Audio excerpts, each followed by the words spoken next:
Ask a room of muscle car people what came first. You will get four answers and one long argument. The reason nobody ever wins is that the question hides a second question inside it.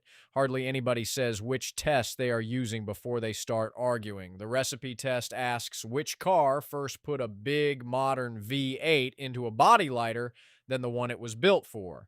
The intent test asks which was first sold on purpose as an affordable performance model.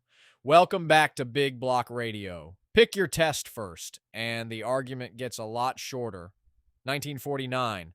Oldsmobile had a new overhead valve V8 of 303 cubic inches, rated at 135 horsepower. It was built for the big 98. Oldsmobile put it in the lighter 76 shell instead.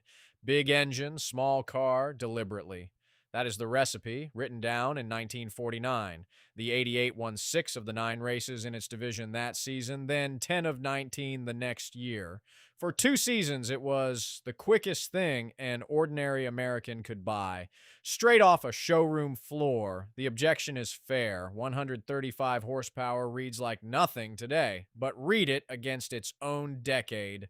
The 6s and straight 8s it ran against were making well under 110. 6 years later, the Chrysler C300 was advertised at a flat 300 horsepower from a 331 cubic inch Hemi. It backed the number up, winning in NASCAR. So why does almost nobody name it the oldest muscle car? Because a muscle car has to be attainable, but only about 1,700 were built, priced like the luxury cars they sat beside. Call it the first American performance car. It is not the first muscle car. The candidate that should be famous is the 1957 Rambler Rebel. American Motors took a light 108-inch wheelbase hardtop. Into it went a 327 cubic inch V8, rated at 255, 0 to 60 in 7.5 seconds. In 1957, that was near the top of anything, and nobody noticed. It came only as a 4-door in a year when performance meant 2 doors. The company had no budget to make anyone care. Roughly 1,500 were built. 2 years earlier, Chrysler backed into the same idea from the racing side, dropping the 413 Max Wedge into a lighter body.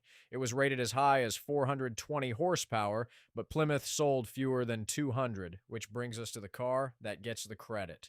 General Motors capped its intermediates at 330 cubic inches. DeLorean and his engineers noticed the rule-governed models, not option boxes, so the 389 went in as an option. Pontiac forecast 5,000. It sold 32,450 in the first year.